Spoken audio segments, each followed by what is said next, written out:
বিপ্লব ও সংহতি দিবসে জিয়াউর রহমানের সমাধিতে বিএনপি শ্রদ্ধা। গণতন্ত্র ধ্বংসে নতুন করে চক্রান্ত চলছে, ষড়যন্ত্র রুখতে ঐক্যবদ্ধ হওয়ার আহ্বান মির্জা ফখরুলের। মতানৈক্য অবস্থানের পর কিছুটা নমনীয় দলগুলো আলোচনার জন্য বিএনপিকে জামায়াতের ফোন। বৈঠকে প্রস্তুত এনসিপি সহ 9 দল। ফেব্রুয়ারির ভোট ঠেকানো যাবে না বললেন প্রেস সচিব। নির্বাচনের আগে বিভিন্ন স্থানে সহিংসতায় উদ্বেগ। সারা দেশে 9 মাসে প্রাণহানি 84। চিন্তা বাড়াচ্ছে লুট হওয়া অস্ত্র। চট্টগ্রামে গণসংযোগে গুলির ঘটনায় মহুতা সহ গ্রেফতার 6। পদ্মাচরে কাশবন বালুমহাল ঘিরে কয়েকশো কোটি টাকার বাণিজ্য। নিয়ন্ত্রণে সন্ত্রাসী বাহিনীর অস্ত্রের মহড়া। জোড়া খুনের অভিযোগ কাকুন বাহিনীর বিরুদ্ধে। এবং হুহু করে বাড়ছে পেঁয়াজের ঝাঁজ। এক সপ্তাহে রাজধানীর বাজারে 40 টাকা বেড়ে খুচরায় ঠেকেছে 120। সরবরাহ সংকটকে দুষছেন বিক্রেতা। দাম নিয়ন্ত্রণে আমদানি পরামর্শ। সময় সংবাদের সঙ্গে আছি আমি আলিশা ইসলাম। ঐতিহাসিক 7 নভেম্বর জাতীয় বিপ্লব ও সংহতি দিবস উপলক্ষে শহীদ রাষ্ট্রপতি জিয়াউর রহমানের সমাধিতে শ্রদ্ধা নিবেদন করেছেন বিএনপির কেন্দ্রীয় নেতারা। সকালে শ্রদ্ধা নিবেদন শেষে বিএনপি মহাসচিব মির্জা ফখরুল ইসলাম আলমগীর বলেন, জিয়াউর রহমানের ক্ষমতায় আসা ছিল দেশের অগ্রযাত্রার জন্য টার্নিং পয়েন্ট। গণতন্ত্র ধ্বংসে নতুন করে চক্রান্ত শুরু হয়েছে। ঐক্যবদ্ধ হয়ে ষড়যন্ত্র রুখে দেওয়ার আহ্বান জানান বিএনপি মহাসচিব।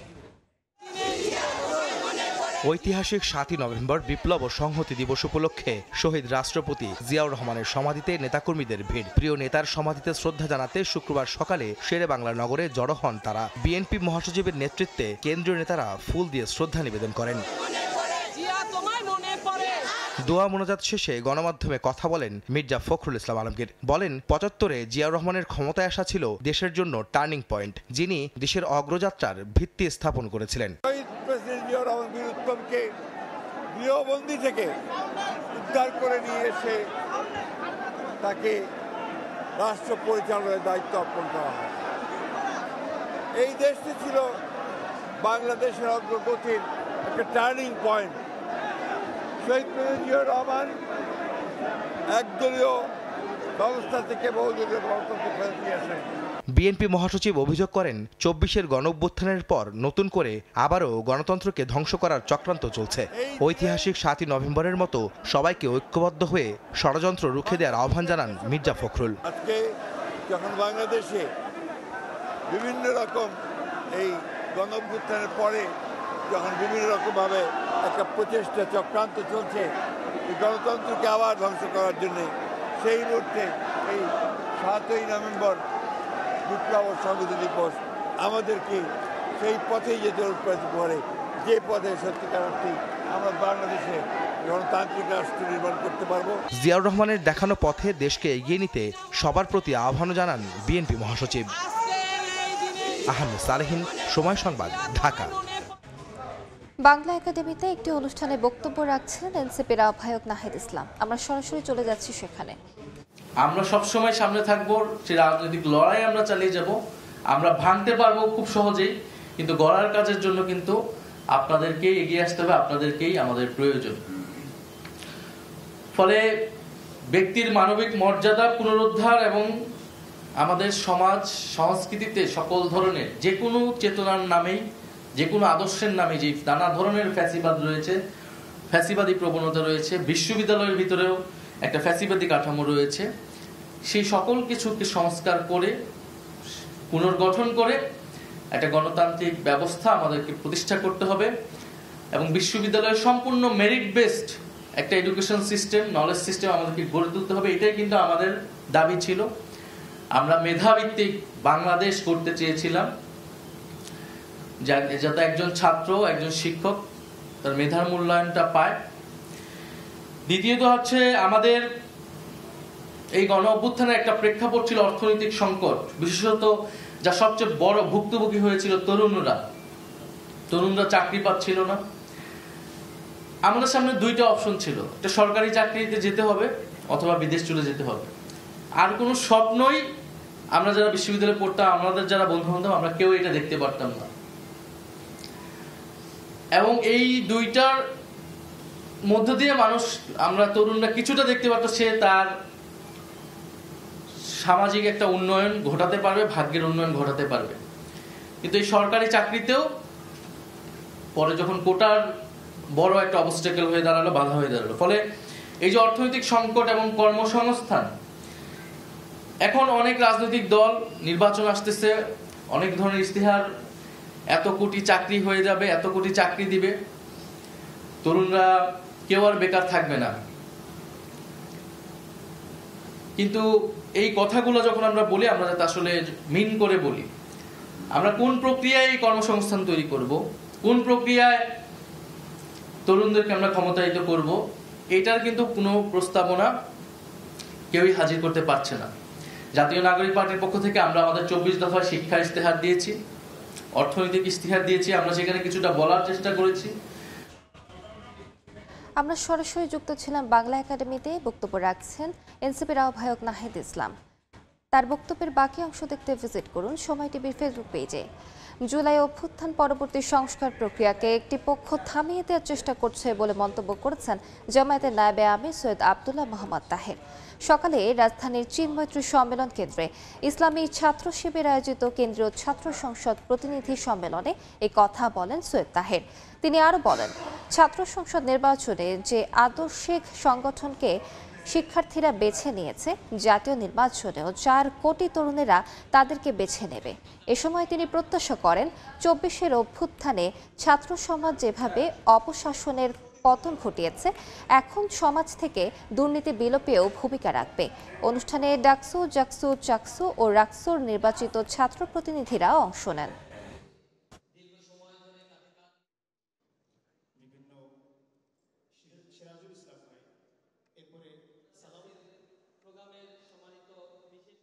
সংস্কার নিয়ে যে জটিলতা তৈরি করেছে পরিকল্পিতভাবে, একটি সুষ্ঠু নির্বাচনের জন্য যেই পাটাতন তৈরির কথা, সেইখানে সমস্যা তৈরি করা হচ্ছে যে ইচ্ছাকৃতভাবেই কোনো একটি অশুভ শক্তি এখনই এটাকে থামিয়ে দেওয়ার জন্য সেই ডাকসু, রাকসু, জাকসু, চাকসু এবং ছাত্র সমাজকে আবার বড় ধরনের ভূমিকা নিয়ে এটাকে থামিয়ে দিতে হবে, স্তব্ধ করে দিতে হবে। জুলাই সনদ বাস্তবায়ন, গণভোট প্রশ্নে মতানৈক্য অনড় অবস্থানের পর কিছুটা নমনীয় রাজনৈতিক দলগুলো। সরকারের বেঁধে দেওয়ার সময় 4 দিন পর আলোচনার জন্য বিএনপি মহাসচিবকে ফোন করেছেন জামায়াতের নায়েবে আমির। বৈঠকে প্রস্তুত আছে এনসিপি সহ 9 দল। নেতারা জানান, মতানৈক্য নিরসনে বিএনপি জামায়াতের পাশাপাশি প্রয়োজনে সরকারের সঙ্গেও আলোচনায় বসবেন তারা। ফারুক ভিয়া, রবিনের রিপোর্ট। নো হাঙ্কি পাঙ্কি, সোজা আঙ্গুলে যদি ঘি না ওঠে, আঙ্গুল বাঁকা করব। আমাদেরকে খাটো করে দেখবেন না। আমরা যদি রাস্তায় নামি, তাহলে কিন্তু রাজনৈতিক বিষয়গুলো ভিন্নভাবে আসবে। জুলাই সনদ বাস্তবায়ন পদ্ধতি আর গণভোট প্রশ্নে দলগুলোকে ঐক্যবদ্ধ সিদ্ধান্তে আসতে সরকারের বেঁধে দেয়া 1 সপ্তাহের পেরিয়েছে 4 দিন। তবু থেমে নেই পাল্টাপাল্টি বক্তব্য। এমনকি নির্বাচনের আগে গণভোট দাবিতে বৃহস্পতিবার রাজপথের কর্মসূচি নিয়ে প্রধান উপদেষ্টাকে স্মারকলিপি দেয় জামায়াত সহ 8 দল। গণভোট জাতীয় নির্বাচনের আগে হতে হবে।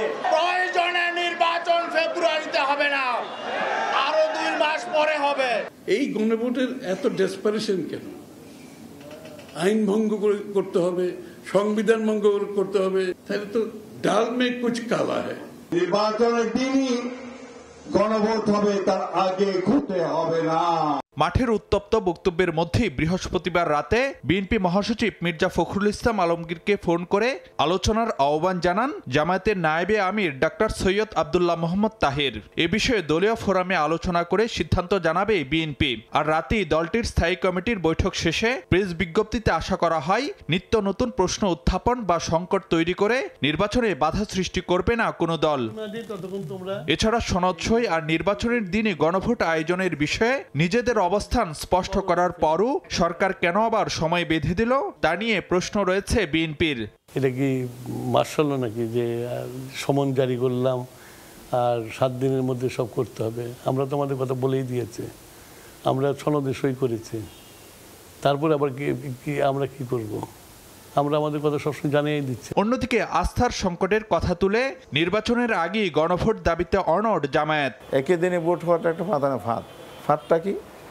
সেদিন জুলাই সনদের ভোটের রেফারেন্ডামের প্রতি কেউ নজর দিবে না, এই ফাঁদের মধ্যে ফেলে আগামী সংসদে ঠিক করবে, এই যে কথা বলা হয়, এটার মধ্যে কিন্তু শুভঙ্কর ফাঁকি আছে। প্রধান দলগুলোর এমন পরস্পর বিরোধী অবস্থানের মধ্যে মধ্যস্থতাকারীর ভূমিকায় তৎপর গণতন্ত্র মঞ্চের 6 দল, এনসিপি গণ অধিকার পরিষদ ও এবি পার্টি। রাজনৈতিক সমঝোতায় বিএনপি জামাতের সঙ্গে বৈঠকের পাশাপাশি সরকারের সঙ্গেও বসার পরিকল্পনা এই 9 দলের। এর দায়টা কিন্তু প্রধানত ঐকমত্য কমিশন এবং সরকারের। আমরা চেষ্টা করব গণতন্ত্র মঞ্চ এবং বাকি 3টা দল মিলে আমরা সকল পক্ষের সাথে একটা কথাবার্তা বলে বোঝাপড়ার জায়গাটা তৈরি করা যায় কিনা। আমরা মধ্যস্থতা করতে চাচ্ছি এবং করার বাই কি আছে, সরকার যেখানে আসলে দায়িত্ব নিচ্ছে না, এই জায়গা থেকে মূলত এই 9টি দল বসেছি, আলোচনা করেছি এবং আলোচনা অত্যন্ত ফলপ্রসূ হয়েছে। সরকারের সাথে আমরা কথা বলবো, সরকারকেও আমরা প্রস্তাবনা দিব, বিএনপি জামাতের সাথে অবশ্যই কথা বলতে হবে। সংকটটা আসলে তৈরি হবে না, বরঞ্চ রাজনৈতিক দলগুলো যদি এই সংকটকে সংকটে রূপান্তরিত না করে। এদিকে দলগুলো সিদ্ধান্ত নিতে না পারলে সরকার কি করবে সে বিষয়ে আলোচনা হচ্ছে বলে জানান প্রেস সচিব। কি ডিসিশন হবে সেই বিষয়েও এখন প্রস্তুতিমূলক অনেক মিটিং হচ্ছে। ফারুক ভিয়া, রবিন, সময় সংবাদ, ঢাকা। রাজধানীর চীন মৈত্রী সম্মেলন কেন্দ্রে ছাত্র শিবিরের সম্মেলনে বক্তব্য দিচ্ছেন জামায়াতের আমির। আমরা সরাসরি চলে যাচ্ছি সেখানে। নিশ্চিত করার জন্য যা দরকার ক্যাম্পাসে যতটুকু ম্যাক্সিমাম সামর্থ্য কুলায় সেই এফোর্টটাকে ম্যাক্সিমাইজ করা দরকার।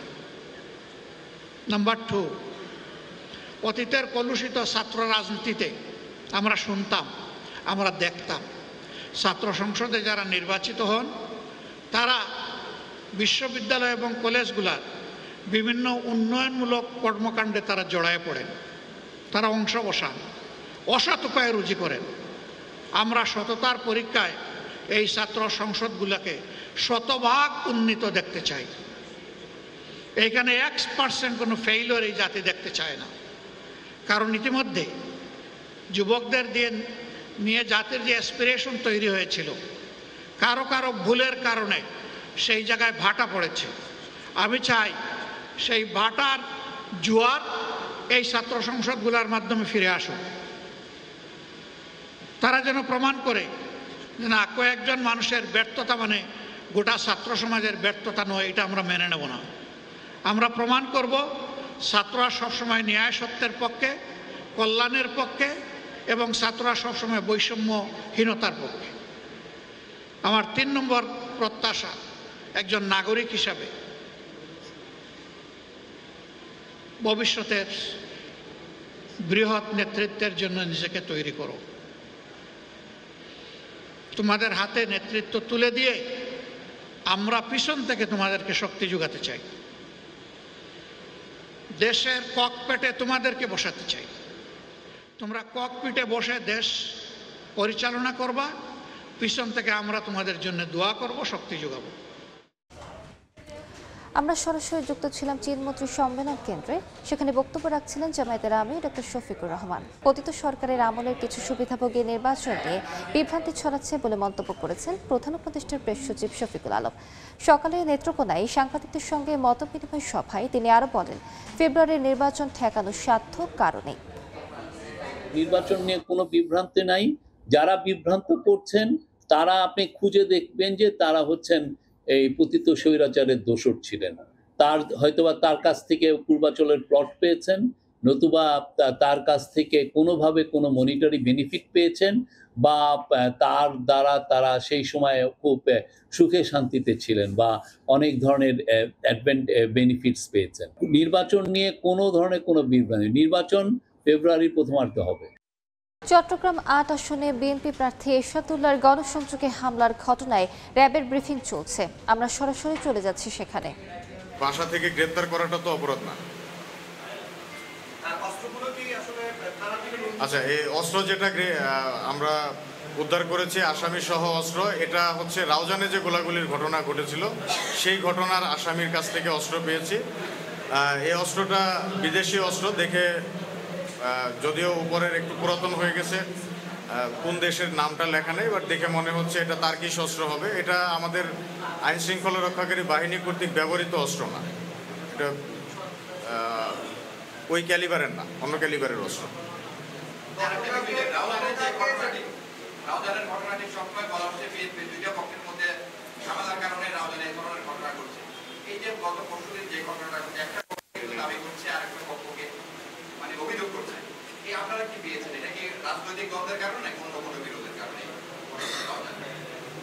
এটা তাদের মধ্যে কথা কাটাকাটি, মারামারি, ঝগড়াঝাটি থেকে মারামারি পর্যায়ে চলে গিয়েছিল, তারপরে গোলাগুলি হয়েছে এবার আমরা জানতে পেরেছি। এখানে অপরাধ এবং অপরাধী এই দুটো আমাদের জন্য মুখ্য বিষয়। কে কোন দলের কে কাকে সাপোর্ট করছে এটা আমাদের কাছে মুখ্য বিষয় না।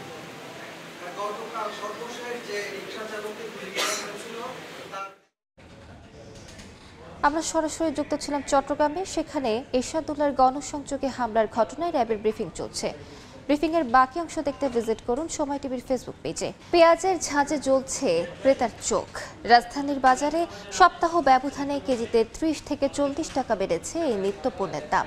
কারওয়ান বাজারের ব্যবসায়ীরা জানান, খুচরায় প্রতি কেজি দেশি পেঁয়াজ বিক্রি হচ্ছে 115 থেকে 120 টাকায়, পাইকারিতে বিক্রি হচ্ছে 110 টাকায়।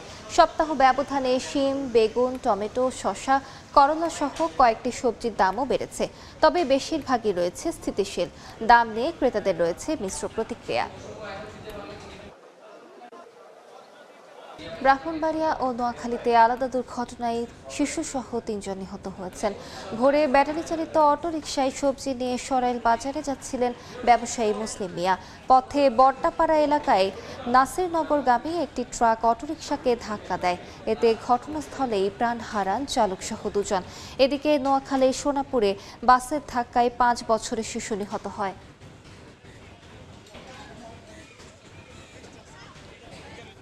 সময় সংবাদের শীর্ষ সংবাদগুলো জানিয়ে দিচ্ছি আরেকবার। বিপ্লব ও সংহতি দিবসে জিয়াউর রহমানের সমাধিতে বিএনপি শ্রদ্ধা। গণতন্ত্র ধ্বংসে নতুন করে চক্রান্ত চলছে, ষড়যন্ত্র রুখতে ঐক্যবদ্ধ হওয়ার আহ্বান মির্জা ফখরুলের। সংস্কার প্রক্রিয়া থামিয়ে দিতে চায় একটি পক্ষ, দাবি জামায়াতের। আগামী নির্বাচনে ছাত্র সংসদ ভোটের মতো মিরাকলের আশা। বড় নেতৃত্বের জন্য তরুণদের প্রস্তুতি নেওয়ার আহ্বান। এবং নির্বাচনের আগে বিভিন্ন স্থানে সহিংসতায় উদ্বেগ। সারা দেশে 9 মাসে প্রাণহানি 84, চিন্তা বাড়াচ্ছে লুট হওয়া অস্ত্র। চট্টগ্রামে গণসংযোগে গুলির ঘটনায় মূল হোতা সহ গ্রেফতার 6।